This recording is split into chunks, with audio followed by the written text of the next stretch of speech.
Hello everyone, this is Sumit Yogi and this is my first video of data science and semester first question. And we had asked about take a real world problem and explain how CRISP-DM phase would be applied to address this problem.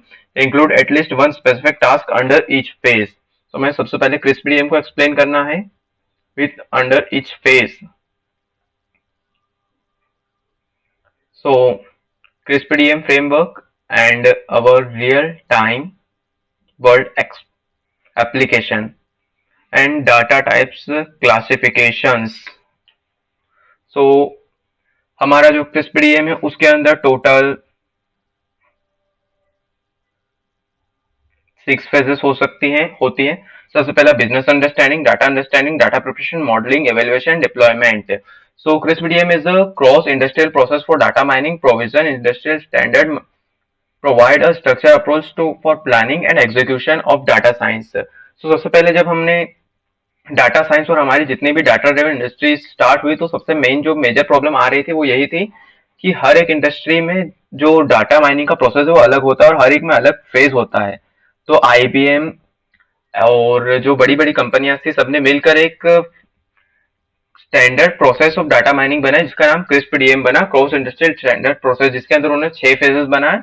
सबसे पहला business understanding. तो जो business understanding phase है उसमें हमारा सबसे first part रहता है, प्राइमरी ऑब्जेक्टिव रहता है predict rental for next days.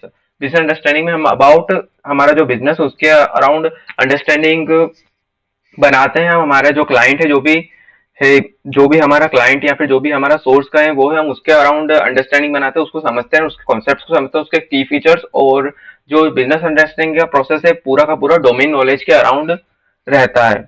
फिर दूसरा आता है डाटा अंडरस्टैंडिंग। तो डाटा अंडरस्टैंडिंग में हम पूरा जो भी कंप्रेहेंसिव डाटा है उससे और हिस्टोरिकल रिकॉर्ड्स उन सबको गैदर करते हैं। वेरिएबल्स जैसे टेम्परेचर, ह्यूमिडिटी वगैरह इन सबको हम लेते हैं and perform exploratory data analysis, इस पर हम परफॉर्म करते हैं।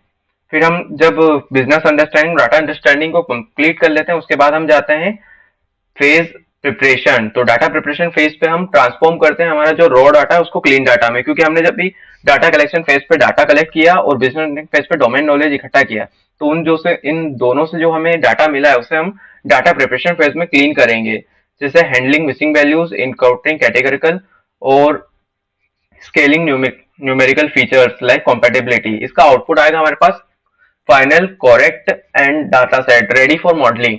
फिर चालू होगा हमारा मॉडलिंग फेज जो कि हमारा फोर्थ फेज है। मॉडलिंग फेज में हम सबसे पहले ऑप्टिमाइज प्रेडिक्टिव मॉडल्स तैयार करेंगे, उन पे डिफरेंट डिफरेंट एल्गोरिथम्स लगाएंगे, linear regression, random forest, XGBoost जैसे हम मेथड्स उन पे ट्राई करेंगे। फिर ट्रेन करेंगे models using training the data set.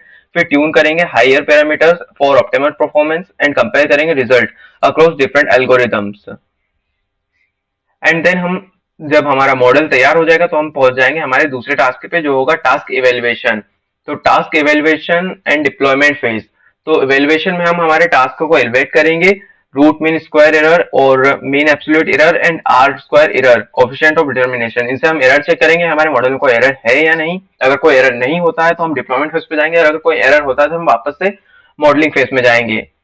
और अगर कोई एरर नहीं आता तो हम डिप्लॉयमेंट फेज में आएंगे। डिप्लॉयमेंट फेज में हमारे मॉडल को प्रोडक्शन में भेज देंगे एंड प्रोडक्शन पर भेजने के बाद रियल वर्ल्ड यूज के लिए हम उसे डिप्लॉय कर देंगे एंड एपीआई इंटरेक्टिव से बनाएंगे।